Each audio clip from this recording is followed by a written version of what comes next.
পটলবাবুর পাশেই এক ভদ্রলোক তার দিকে ঝুঁকে পড়ে জিজ্ঞাসা করল, ছোকরাটিকে চিনলেন তো? পটলবাবু বললেন, কই, না তো। ভদ্রলোক বললেন, চঞ্চল কুমার। তরতরিয়ে উঠছে ছোকরা, একসঙ্গে 4খানা বইয়ে অভিনয় করছে। পটলবাবু বায়োস্কোপ খুব কম দেখেন, কিন্তু এই চঞ্চল কুমারের নাম যেন শুনেছেন 2-1 বার। কটিবাবু বোধহয় এই ছোকরাটিরই প্রশংসা করেছিলেন একদিন। বেশ মেকআপ করেছে ছেলেটি। ওই বিলেতি স্যুটের বদলে ধুতি চাদর পরিয়ে ময়ূরের পিঠে চড়িয়ে দিলেই একেবারে কার্তিক ঠাকুর। কাঁচরাপাড়ার মনতোষ ওরফে চিনুর চেহারা কতকটা ওই রকমই ছিল বটে। ফিমেল পার্ট করত চিনু। পটলবাবু এবার পাশের ভদ্রলোকের দিকে ঝুঁকে পড়ে ফিসফিস করে বললেন, আর পরিচালকের নাম কি মশাই? ভদ্রলোক অবাক হয়ে বললেন, সে কি, আপনি তাও জানেন না? উনি যে বরেন মল্লিক, 3খানা ছবি পরপর হিট করেছে। যাক, কতগুলো দরকারি জিনিস জানা গেল। নইলে গিন্নি যদি জিজ্ঞাসা করতেন কার ছবিতে কার সঙ্গে অভিনয় করে এলে, তাহলে মুশকিলেই পড়ে যেতেন পটলবাবু। নরেশ একবার চা নিয়ে পটলবাবুর দিকে এগিয়ে এলো। আসুন স্যার, গলাটা একটু ভিজিয়ে আলগা করে নিন, আপনার ডাক পড়ল বলে। পটলবাবু এবার আসল কথাটা না বলে পারলেন না। আমার ডায়ালগটা যদি এই বেলা দিতেন তো। ডায়ালগ? আসুন আমার সঙ্গে। নরেশ তেপায়া যন্ত্রটার দিকে এগিয়ে গেল, পেছনে পটলবাবু।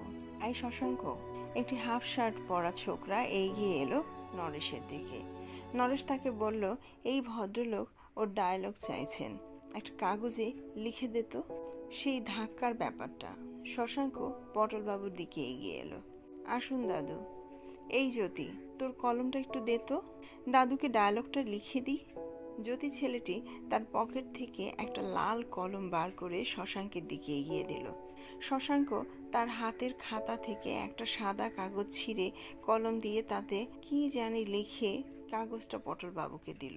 পটলবাবু কাগজটার দিকে চেয়ে দেখলেন তাতে লেখা রয়েছে আহ। পটলবাবুর মাথাটা কেমন ঝিমিয়ে উঠল। কোটটা খুলে ফেলতে পারলে ভালো হতো, গরম হঠাৎ অসহ্য হয়ে উঠেছে।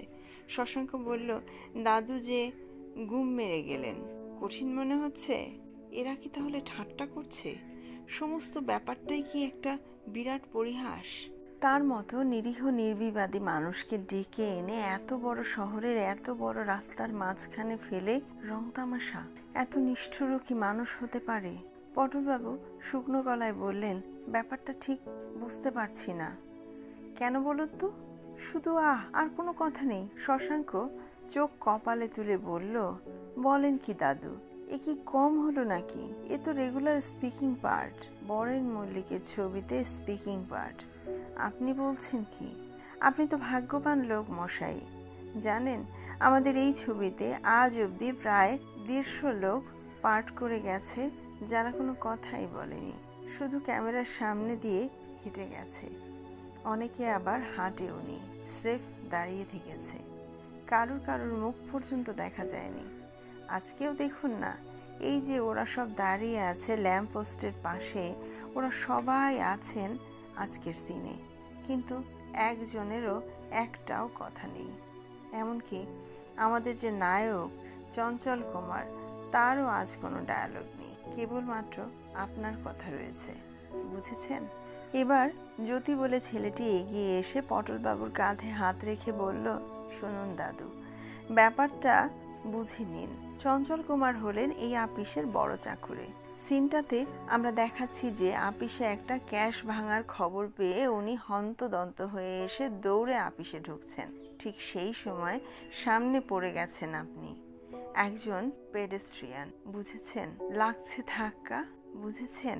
আপনি ধাক্কা খেয়ে বলছেন আহ, আর চঞ্চল আপনার দিকে দৃষ্টিপাত না করে ঢুকে যাচ্ছে আপিসে।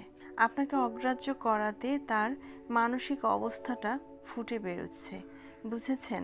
ব্যাপারটা কত ইম্পর্ট্যান্ট ভেবে দেখুন।